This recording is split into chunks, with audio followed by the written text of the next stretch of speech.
Hello everyone, Tmmgamer here, and today I have the pleasure of bringing you another one of my football talk videos. Now today's video has a huge amount of interesting topics to talk about. It's actually going to be a little bit of a struggle to fit them all in, but one thing I did want to quickly say, as always before I get into it, this is a game I played about 2 weeks ago. It's a game I used for my formation tutorial. You may recognise a goal or two I score in this video, and it's just, you know, a decent game in the background. It's quite end-to-end and something just to keep your mind occupied, you know, while you sit there and listen to what I have to say about football. But like I've been mentioning, let's get straight onto it, because this has been a really interesting week in the Premier League for a number of reasons. And the first reason I wanted to talk about was obviously the sacking of Michael Laudrup from Swansea City, and this has just really stunned me. It came completely out of left field. You know, Swansea haven't been playing particularly well. I think it was 4 defeats out of 5.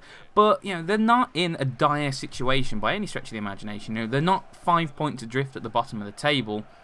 They are part of 11, possibly 12 teams who are in with a shot of relegation this season. You know, this is just showing you how tight the Premier League is this year. And Swansea City, you know, are very competitive. They're not, like I mentioned, they're not struggling right at the bottom. They've got a very good chance of staying up. Personally, I don't think they're going to go down at all.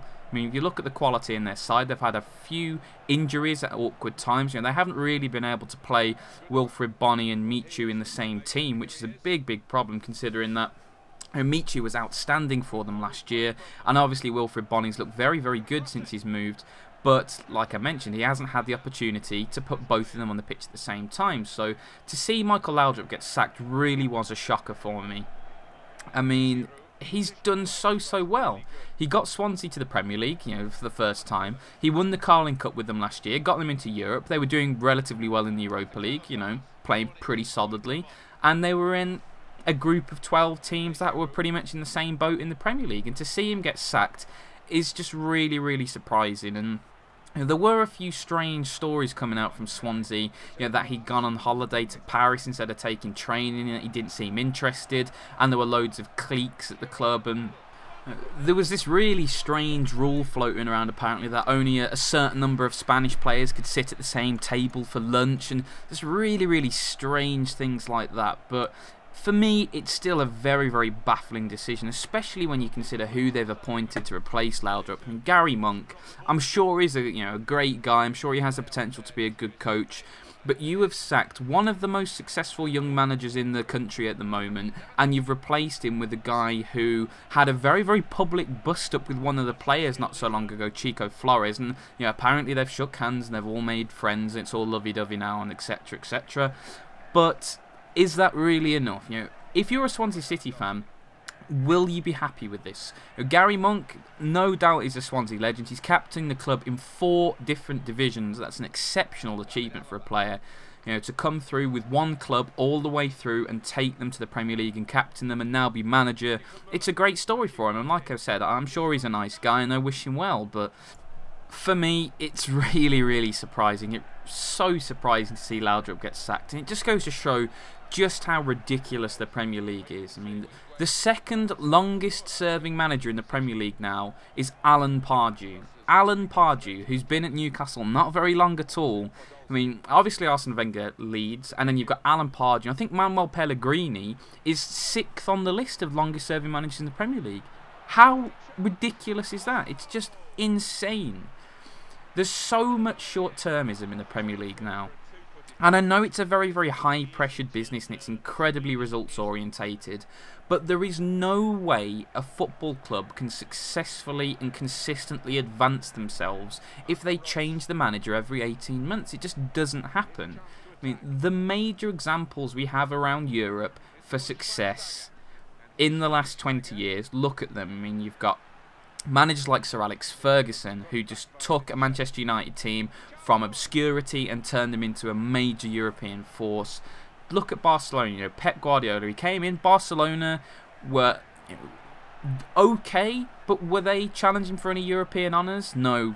You know, were they dominating Real Madrid? No. But Pep Guardiola came in. He had a philosophy. He had several years to implement that, and he turned Barcelona into a unbelievable world force. And managers need to have this time to do things. Sacking Michael Laudrup now it's comical, especially replacing him with a guy who's never managed before, who's 34, he was still playing this season, has had fallings out with several of the current playing staff. It's just a really strange decision, and it's one that I think they'll probably regret in the long run. You know, it doesn't matter how well Gary Monk does, you know, there's always going to be those questions as would Laudrup have done better. It's just a terrible way for him to start his reign, and you know, you could see this coming a little bit of time ago when he was sort of snuck in as a coach under Laudrup, and you know, Hugh Jenkins, the Swansea chairman, was obviously trying to manoeuvre his guy into position. It's exactly what happened to Martin Jol at Fulham. You know, Rene Moylenstein came in as coach, and everyone said, "Oh, trust us, he's only here to be a coach and work with Martin." It's like, yeah, right. You're just waiting for the right opportunity to sack that guy and move your new man in. And just look at Fulham now. Fulham have collapsed under Rene Moylenstein. I mean, would Martin Jol have done any worse than that? I sincerely doubt it. It's just crazy. It really is crazy seeing these managers get sacked. But unfortunately, it seems to be the precedent in the Premier League now. You know, these managers, any manager, gets 5 months. You know, it doesn't matter how well you've done. Steve Clarke, last season was West Brom's most successful season ever in the Premier League. This season he gets sacked. It's madness. It really is madness. And hopefully, some chairman out there will actually show a bit of courage and stick with their manager for some time. And hopefully they'll be rewarded, and it will teach the other managers and chairmen out there that it doesn't have to be like this. Because yeah, it's great for the newspapers, and it gives me something to talk about, but it's not something I enjoy seeing at Premier League level or at any level of football. Managers getting 2 months and then immediately out the door for, you know, just average results. Not even a terrible set of results. It's not like they've lost 15 games in a row and you're a long way clear. You know, it's very, very baffling for me. But that's that topic out of the way. The next one I wanted to talk about is Andy Carroll's red card. You know, very, very nice link in there from Chico Flores to Chico Flores and Andy Carroll. Andy Carroll, as most of you guys know, got sent off in the recent game against Swansea. That West Ham went on to win, so it wasn't, you know, a huge defining moment in the game. But he got sent off for, in inverted commas, violent conduct. Him and Chico were tussling for the ball. Andy Carroll's moved his arm away. He's basically mopped his hair a little bit. That's all he's done. Chico Flores has gone down like he's been shot. And Howard Webb, the referee, has sent Andy Carroll off for it. And it was one of those ones where you saw it and you thought, that's not a red card. That's not a red card. If that's a red card, we might as well just call football non-contact and give up.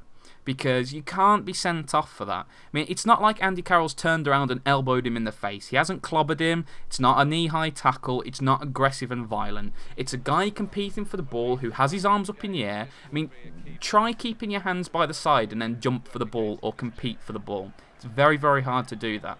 You know, as long as you aren't reckless, and this is in the law a lot, the word reckless. As long as you aren't reckless with your behaviour, you cannot be sent off really for a challenge like that. Yet Howard Webb was very, very quick to pull out the red card. West Ham appealed the decision, and Howard Webb has not rescinded it. You know, he said, "I stand by my decision." It went to the FA committee, and they said that there was no evidence of a clear mistake, a clear error, therefore we cannot rescind this. And for me, this is just a stupid, stupid decision. And the FA need to have more courage and spine when it comes to overruling referee decisions. And the one that always stands out in my mind is, if you cast your mind back a couple of seasons, it's the Sean Derry red card against Manchester United, where Ashley Young was, firstly, he was offside when he received the pass. Then he dived for the red card, and this was a stonewall dive. There was no debate about this dive whatsoever. He threw himself to the floor with a pirouette and looked up to see the judges' scores of 9.5 and was very, very pleased about it. It was a dive. Sean Derry got sent off for that. So it went to the FA committee, who saw that it was offside, who saw that it was a dive, saw that it wasn't a red card foul anyway, and the ban stood. And that made me actually angry. And I actually wrote a letter, you know, and not an actual physical handwritten letter, but I posted, you know, the FA has some contact form, and I contacted the FA and said, this is ridiculous. How can you see yourself as a governing body for English football and let something like that slide? Because I was actually angry. And this was a season where Aston Villa were competing with QPR to stay in the Premier League, and I was still angry to see that, because you know, decisions like that, and I've talked about this before on my Football Talk videos, you know, the reason why I love sport in general is that competition, you know, the air of competition. The teams evenly matched, you know, 11 aside or 15 aside in rugby or whatever sport you play, they go onto the same field and play with the same ball, and the best team wins. That's what I enjoy seeing. When, you know, shocking refereeing decisions get in the way of that, it really does annoy me, because it takes away the core enjoyment I have for sport, which is the competition element. And it's just getting to a stage now where the refereeing in this country is just awful. It really is awful, and there's no other way to describe it. And this is a referee, Howard Webb, with previous, and this is a guy who gave a yellow card to Nigel de Jong for kicking a player in the neck. He kicked him in the neck and got a yellow card. Yet Andy Carroll ruffles Chico Flores' hair and gets sent off. I mean, where's the consistency? Where is the consistency in that? It's just awful how that can be the way it's gone.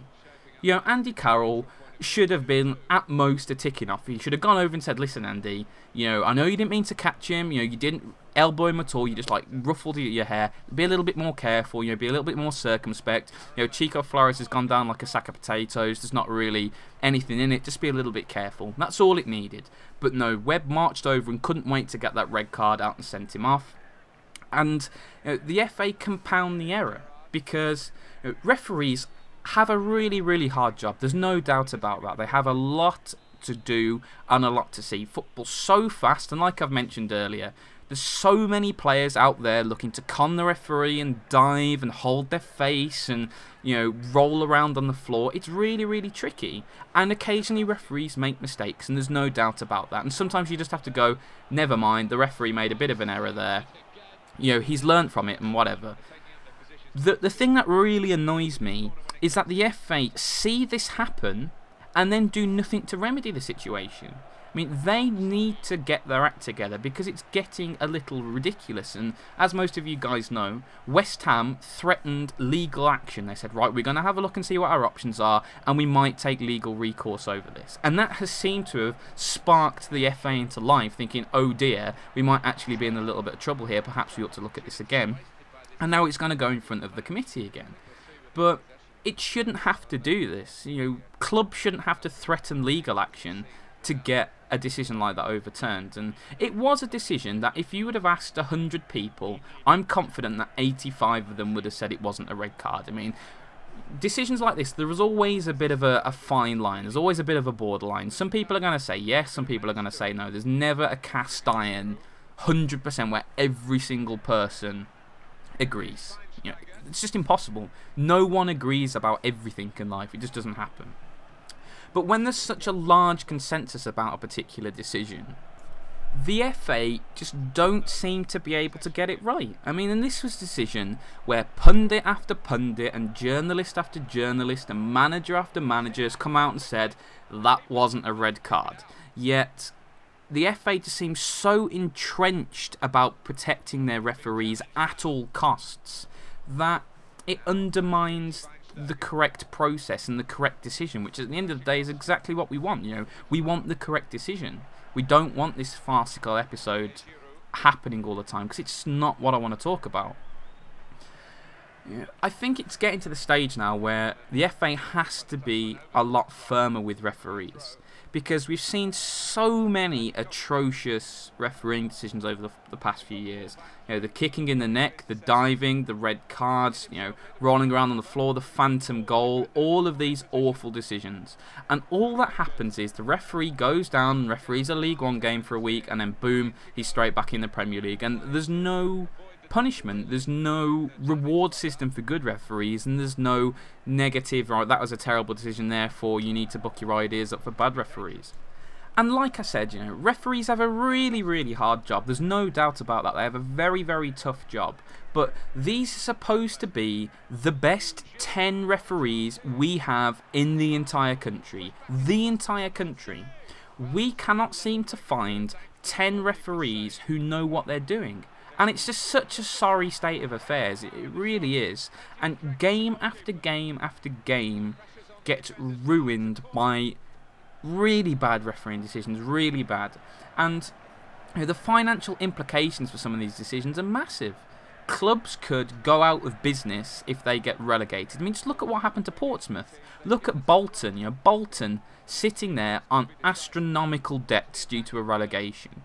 West Ham, if they go down, if this Andy Carroll red card doesn't get rescinded and they go down by a point or on goal difference, which has happened before in the Premier League, and Andy Carroll's missed 3 games that it's 0-0, 0-0, 0-0, or they lose one of those games, Andy Carroll could have been the difference between them staying up and going down. There's no doubt about that. You know, he's a key player for them.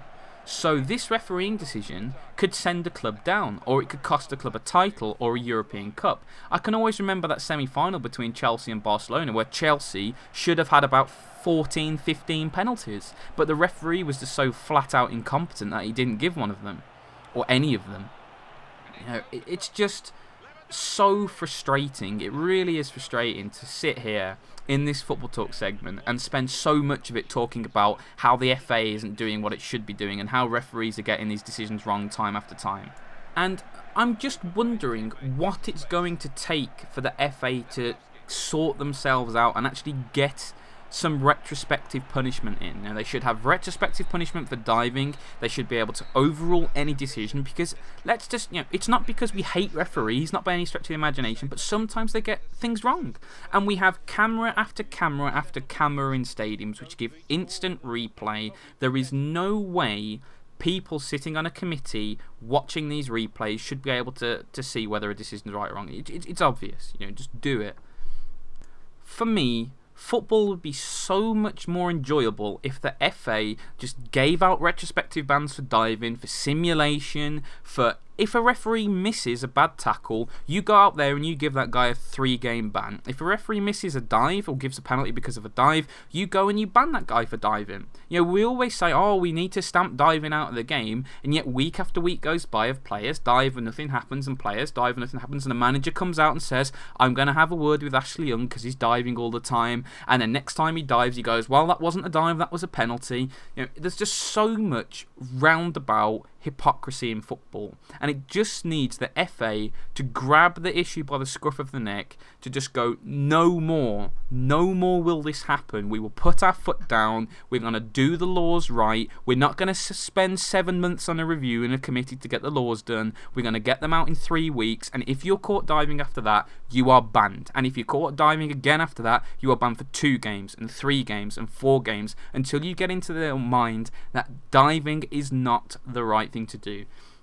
It's just the way forward. It's the simple bottom line.